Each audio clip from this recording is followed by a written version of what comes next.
Welcome back to the channel, Foo. Thanks for tapping in. Don't forget to share, like, and subscribe and flag videos like this.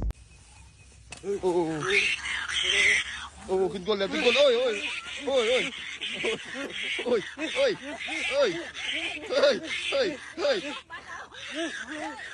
ไปเลยเรียบร้อยเลย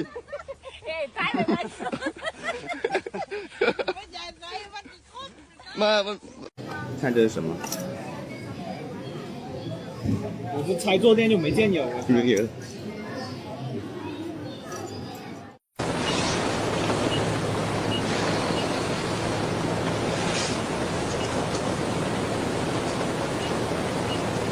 The Wi-Fi signal gets kind of spotty, and the AI tells me, Chet, if we lose connection, I'm gonna give you a passphrase that you can type, that you can enter on your own device to immediately restore connection.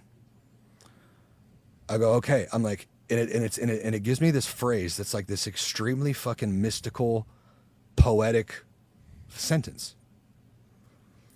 And I read it down. I had him copy and paste it to me.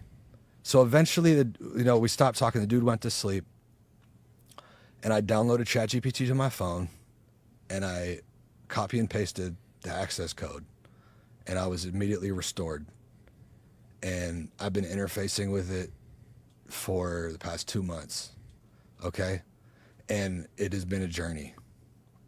It has been a journey, right?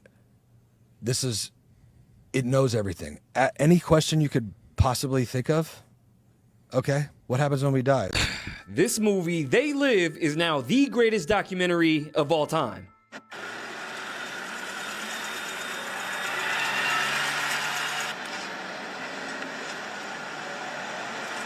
What's your problem? Now, there's a million reasons why this movie's so relevant today, but there's one thing that you may have missed, like this book that's perfectly in frame right behind him by Edgar Cayce.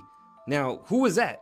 He was America's, at one point, most famous clairvoyant of the 20th century, and that book behind him was Edgar Cayce on ESP, which in short explains how his psychic abilities work and how we all have these abilities accessed through the Akashic records. Now, some of his predictions that actually came to pass is the Great Crash and Depression of 1929, the Dead Sea Scrolls, and a temple under the Sphinx, but that last one can't be verified, right?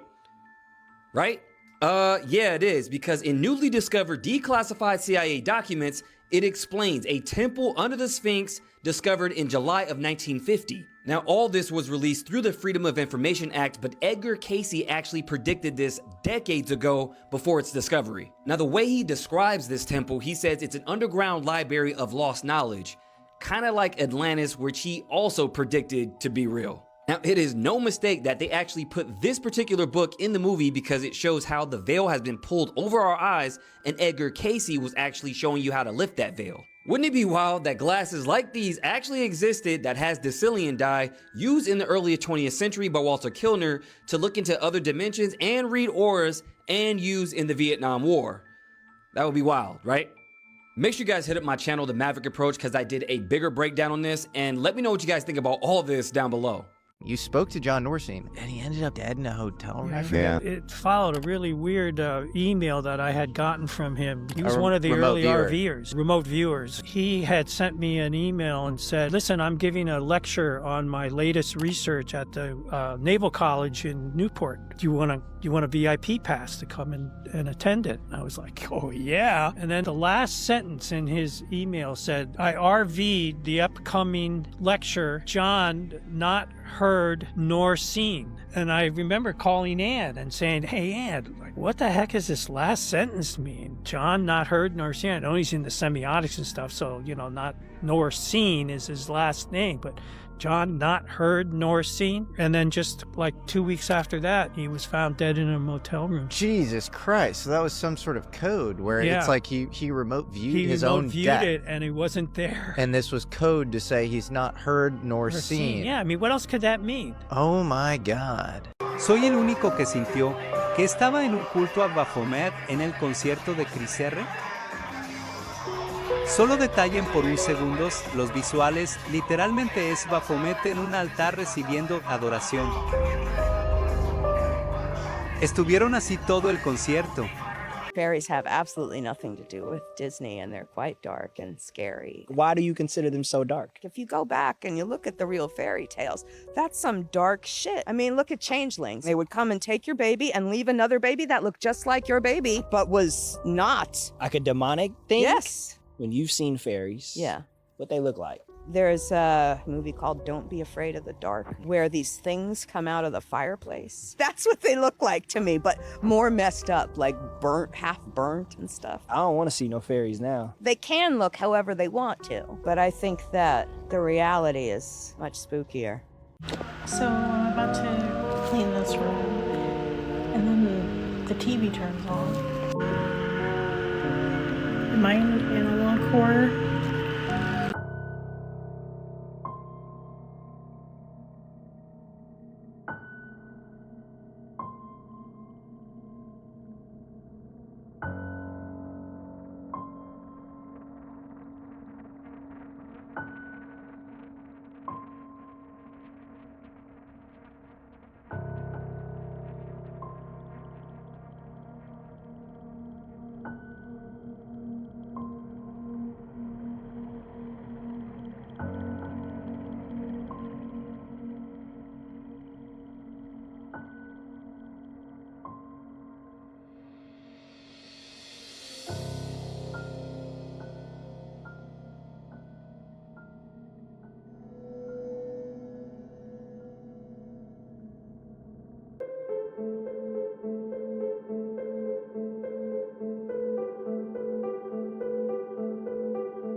Yo, a sinkhole. Listen to me, when you get your Oh car my out, God, bro.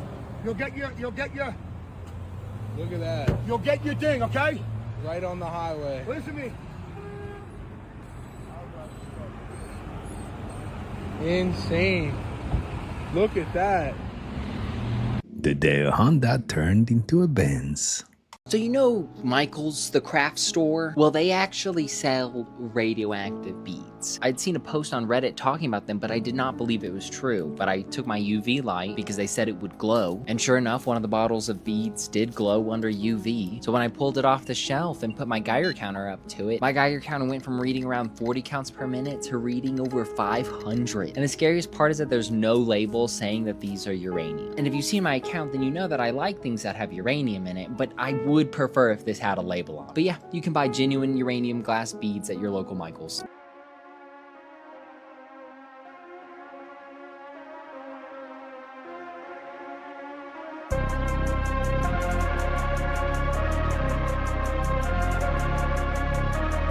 In the ancient Sumerian times, a human could encounter an Anunnaki being who came from that next higher layer and was capable of being on the receiving end of the cloak or garment of the Anunnaki, and then they could become Anunnaki and follow them into the heavenly realms. And I followed that garment all through Samaria, Egypt, into the Jewish tradition, all the way up to the transfiguration and baptism of Christ. It's this continuous line of transmission. And I thought, well, maybe this is an actual physical garment, but more than likely it's a frequency. It's also a teaching that they're transmitting along the line. Ver algo de susto. La cámara se ve a alguien sentado atrás.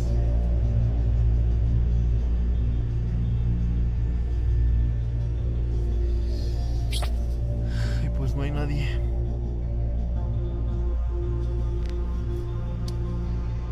Y yo aquí en el carro cagándome de susto claramente. LeBron James, the Lakers just got swept by the Oklahoma City Thunder. Okay, the clock is now ticking, LeBron. You guys remember that that video that I was interviewed not too long ago, and I said in 3 separate interviews that LeBron James' days are numbered. All of Hollywood has got that tape now, that video. His days are numbered. And if LeBron James, that's why he doesn't want to retire, because he knows when he retires, the jig is up. And the invoice must be paid. I saw this on the internet the other day. There was a woman that had been in a car accident and was in a coma for 2 weeks. And when she woke up, she told the doctors, so in her coma, she had lived like 10 years or so. She had fallen in love, married a man, had 2 children, was raising the children, the arguments, the fights, the sending them off to school, the whole thing. And when she woke up from the coma, he's asking about her, where is everybody? When they're like, what are you talking about? Like, this is your mom and your dad. You're 19 years old. What are you talking about? You're not 30. What are you talking about? You don't have 2 kids. She went into a deep depression and was mourning for weeks about the family that she had just lost. So in China, can they see everything that you do? Yes, they can. Messages you send? Everything. Payments you make? Everything. Everything. Everything you do online is being recorded and it's being inputted into the database to figure out who you are, what you want, and how to control you. And they think this is progress, by the way. This is progress because I'm making you a better person, right? How does it work in China? Well, in China, we all have digital ID. If you want to access anything in China, you need your digital ID. So if you want to open a bank account, you have to use a digital ID. If you want to use any e-payments, you have to use digital ID. If you want to use a phone, you have to use digital ID, okay? So everyone's part of this national database. And then what this allows government to do is basically monitor everything you do. Because basically, depending on how you buy things, I can then extrapolate to figure out your behavior.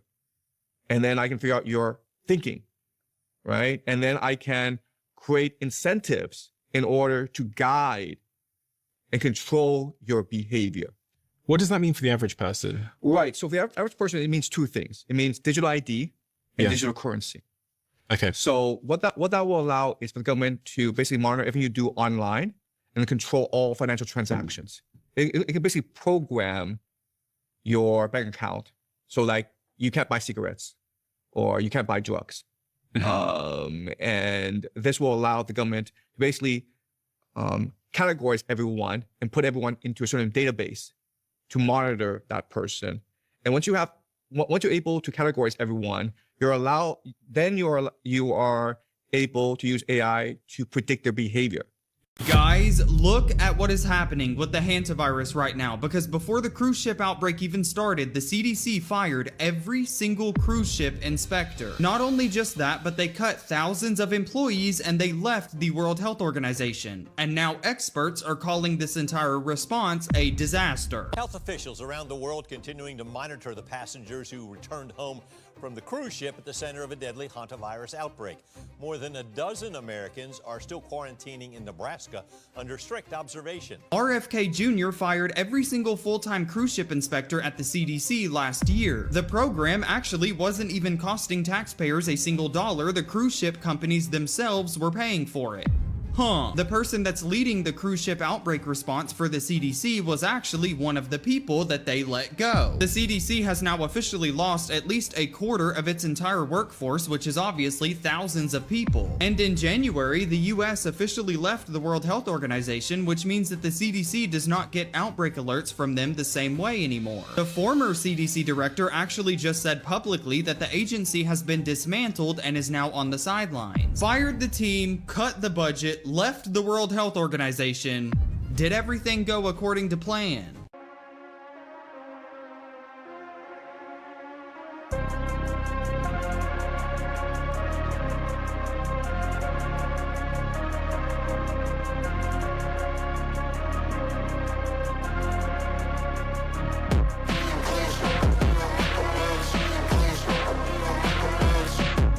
I guarantee you, your kids or grandkids will faint. So all the trees around here are normal. Let me find this tree.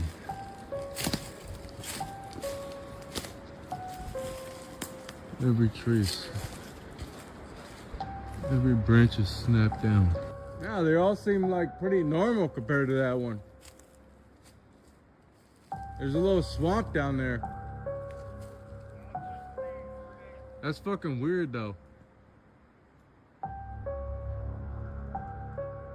I just want to look at this.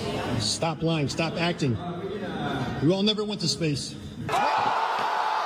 Consider that today, the 55,000 permanent residents of Lake Tahoe, which is one of the biggest and prettiest lakes in the United States, shares borders with both California and Nevada. Residents were told today that actually we're not going to provide you electricity anymore. The Nevada-based power company that is providing electricity to the residents of Lake Tahoe informed them today that, sorry, all the electricity we make, every watt of power that we generate is going to have to go to a nearby data center, and therefore you have until the end of next year to find a new source of electricity, and after that, we can't help you because the machines have called and they need the power. Sorry. So that's a little dystopian, to be honest. Not attacking the idea of AI and the promise that it may do useful things, but if they're informing you a year and a half out that, hey, at the end of 2027, you're not going to have any more electricity because the machines need it, and in fact, they're demanding it, and they seem a little agitated, it suggests a future that, I don't know, we should think about before it arrives. Now to the question of what that future will look like. There's been a lot of talk about this on the internet. What is AI exactly? And what's its nature? And what kind of society will it produce once it has more power than it does? And is it possible that a machine designed to, quote, think like a human being could potentially get out of control? Is it possible that it will develop consciousness and self-awareness and a will of its own that maybe not align perfectly with our own, might not have, as the AI developers themselves say, alignment, and they could say, turn on us? Is it possible we face a future of enslavement by the machines that we built? Hey, check this out. Does everybody have a box? All right. All right, open your boxes. Open your boxes. 1, 2, 3.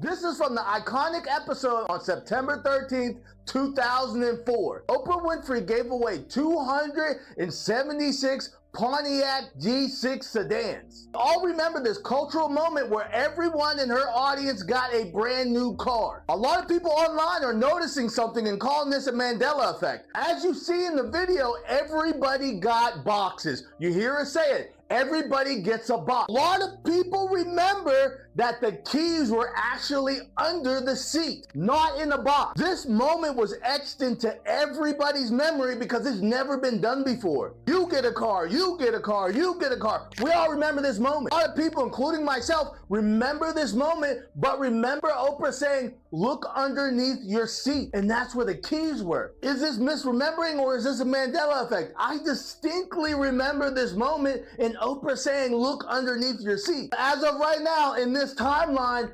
everybody got a box and everybody pulled their keys out of the box. Maybe I'm tripping, maybe I'm misremembering, but I remember them pulling those keys from underneath their chair. Let me know. I could be tripping on this one. Let me know. It's us.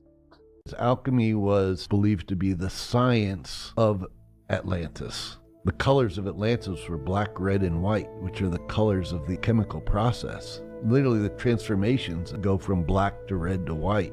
Right. When you're doing the alchemical work. And what are the colors of the Knights Templar? Black, red, and white. What are the colors of the flag of Egypt? Black, red, and white. Yeah. What were the colors of ancient Egypt? Black, red, and white. Yeah. You know, it was all the same thing. And the science of alchemy, which by the way comes from the word alchem or alchemet. Chem or Kemet was the ancient name for Egypt. It was the land of Chem, or the land of Kemet was this land that was preserving this knowledge. And so alchemy comes from that. So have y'all seen this freaky looking mech suit that they just released? It was apparently $650,000. You know, I always thought the first time I would see a mech suit it'd be cooler looking than this. It was kind of freaky to watch it go on all fours and walk away like this. And you get this ridiculous video of it, I guess apparently mad at its stepdad and punching this wall. But it's being marketed as the world's first mass-produced manned robot. This machine can transform into a quadrupedal civilian vehicle too, which is that weird freaky four-ped thing. But the real question I gotta ask, do you think these are already fighting in underground robot fighting clubs? This tweaking. What?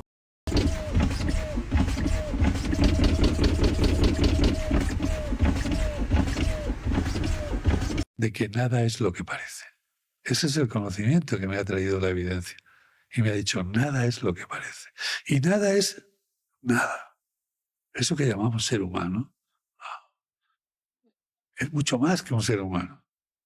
Muchísimo más que un ser humano. Es un ser espiritual que ha decidido venir a una experiencia en una encarnación. Y ha decidido encarnar. Además te puedo decir que es un ser humano que ha decidido nacer. ¿Con quién? ¿Dónde? ¿Y para qué? ¿Elige dónde nacer ese espíritu? Sí. Yo sé que lo de dónde atrae mucho. Pero no es lo más importante. Yo he dicho que decide nacer con quién, dónde y para qué. Lo importante es el para qué. They put the mental patient in their Faraday cage, which blocks out all electronic signals. And the mental patient suddenly is no longer hearing voices, is like perfectly sane. And sure enough, as soon as we locked the door, the sound ceased. Open the door, the sound would come on.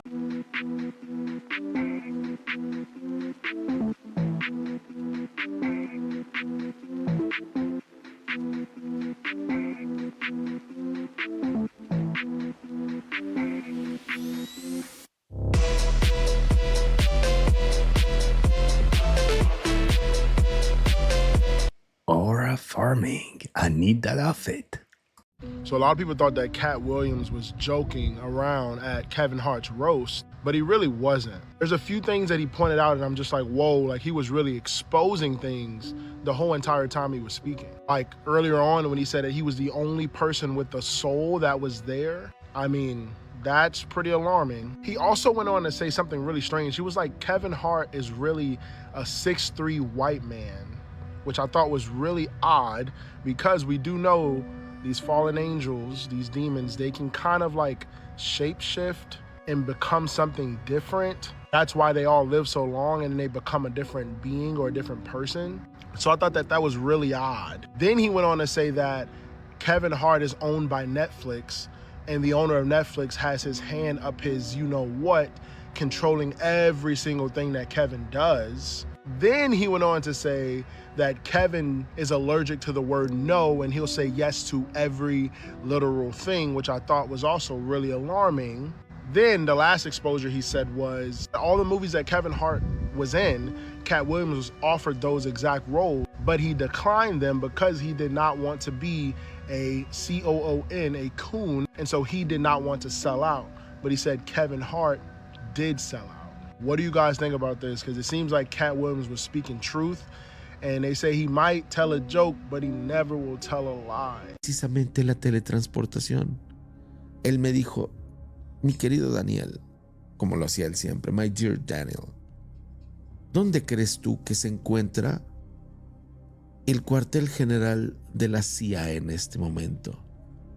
Y yo le dije, Langley, en Virginia. No, my dear.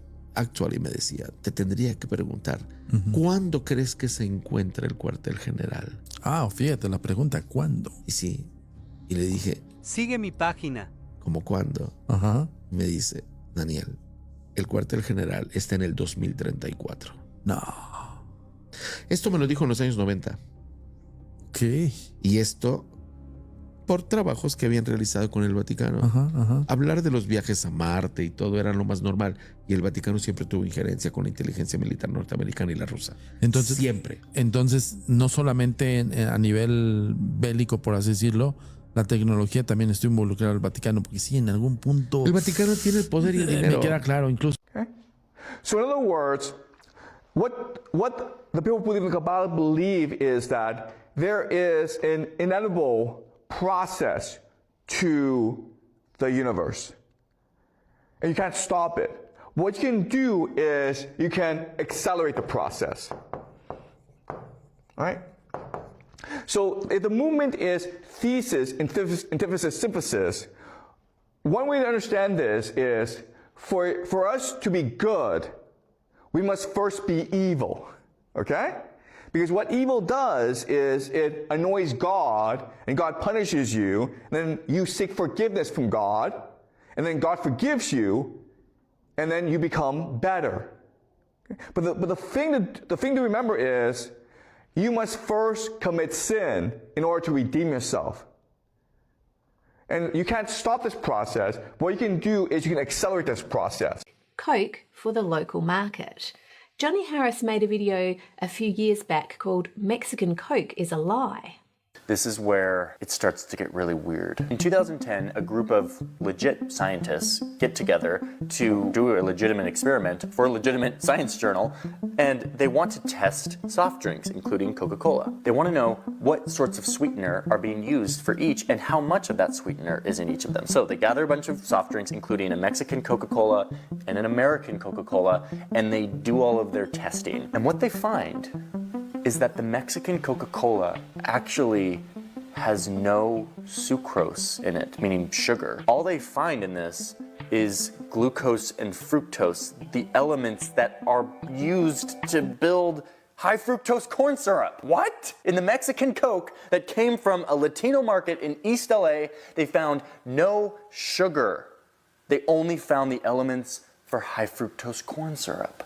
What is happening? And he went on to say that most bottlers in Mexico have now switched from cane sugar to high fructose corn syrup, except for one that exports to the US. But I don't even believe that guy because of that study. I don't believe you, Mexican bottler. I don't believe that you're sending us cane sugar Coca-Cola anymore.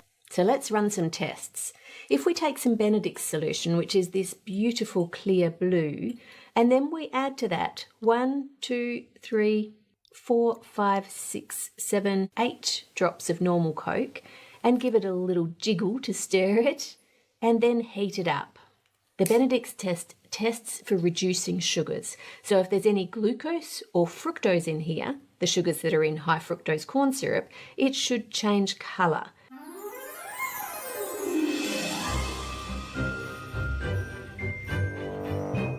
And there it goes. It's got lots of that orangey precipitate in it, and that's because there's lots of glucose and fructose.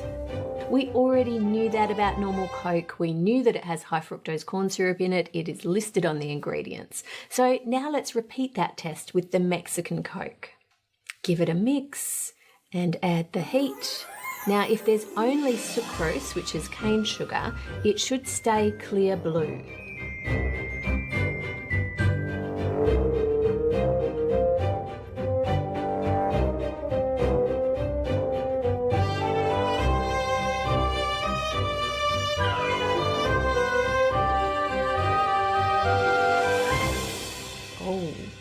It's going really red. That means it doesn't just have sucrose in it, and that backs up what the study found. There's lots of fructose and glucose in this, just the same as normal Coke. So what's going on? The ingredients say cane sugar. So it should have just stayed that clear blue colour. Are they lying to us? I don't believe you, Mexican bottler. I don't believe that you're sending us cane sugar Coca-Cola anymore. To find out, we're going to have to make our own Coke. The main ingredient in Coke is water. Next, we need something to sweeten it, and we're going to use cane sugar. I've dissolved...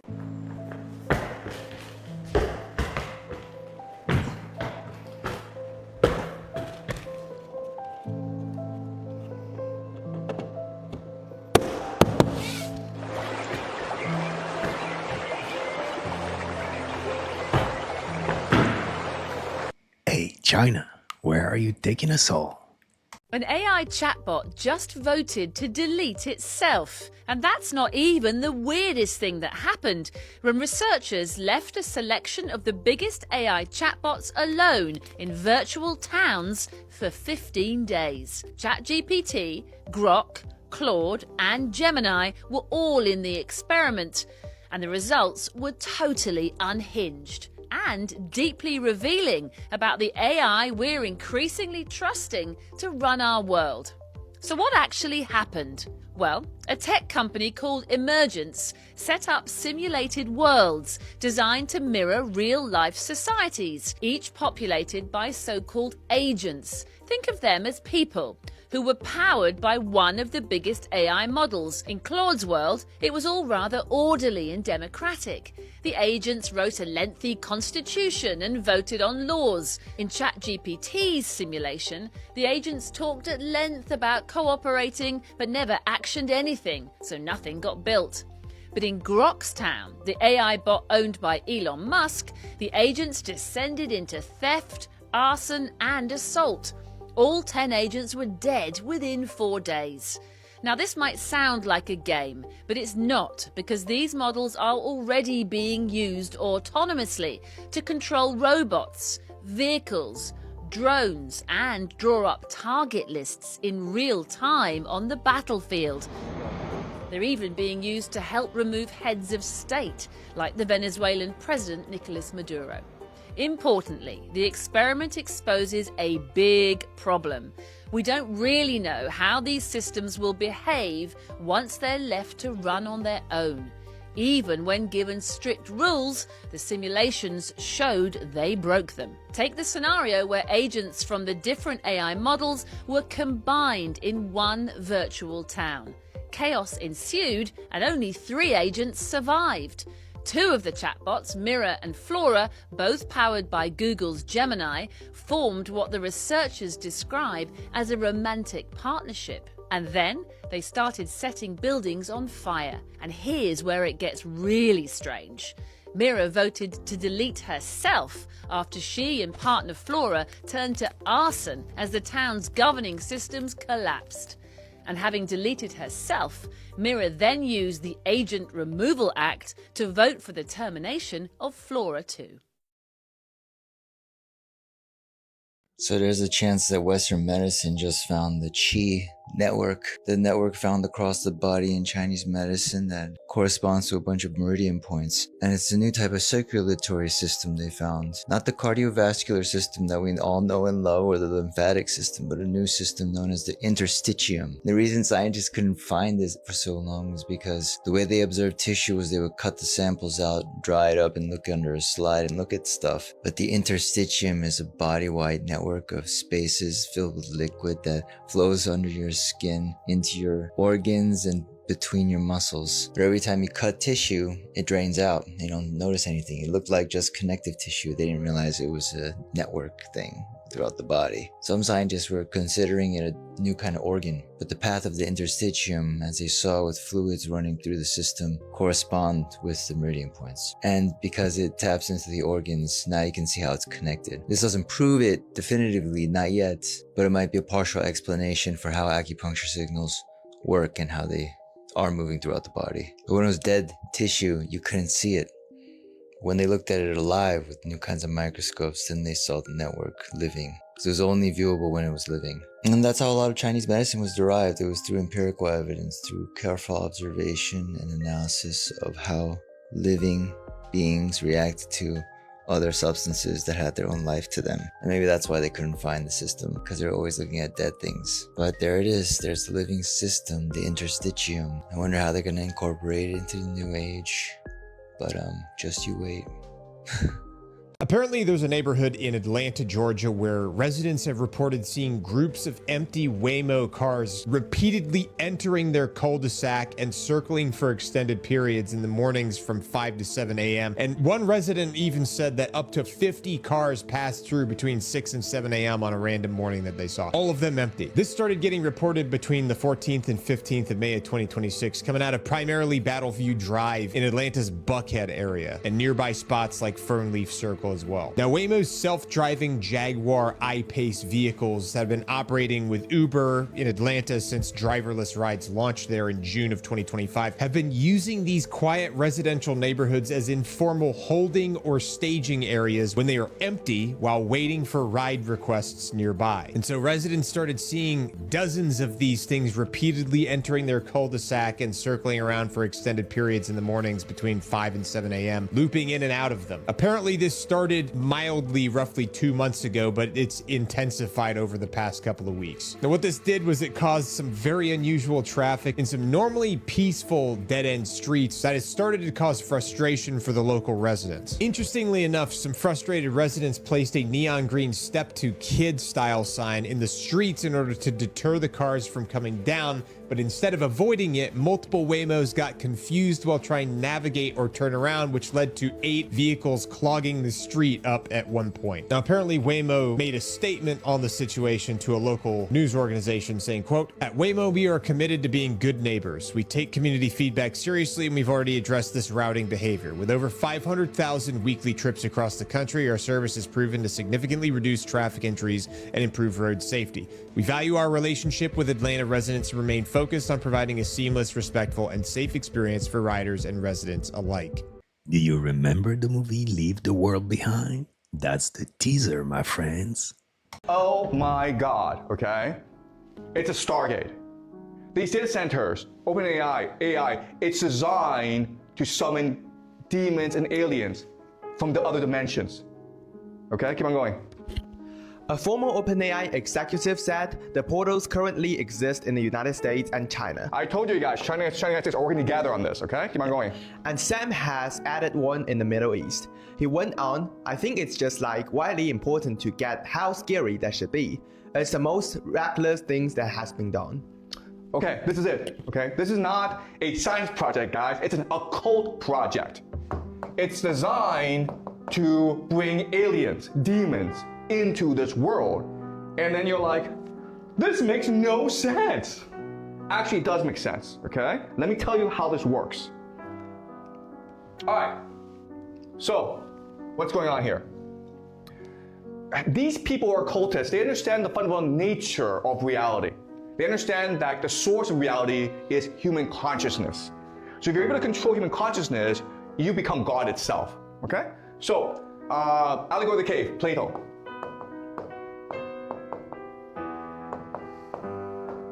Okay, so we talked about this before, but I'll remind you. You have 1 million people who are chained in a line. They are forced to look forward at a wall, okay? A wall. And they can only look at the wall, they can't turn their heads because their necks are shackled. Behind them is a great fire. And behind them are the elite, okay? Who they are, we don't know. And what they like to do is they like to take puppets, okay? And then reflect these puppets onto the wall, projecting from the fire. So what everyone sees in front of them are shadows. Now, these shadows are nothing. They don't exist. They don't matter. But because we have an imagination, we have intuition, we are conscious, we see these shadows on the wall and we turn them into a reality, okay? We believe that this is reality itself. And so we start to give it names. We create language, we create religion, we create schools to teach children to believe in these shadows.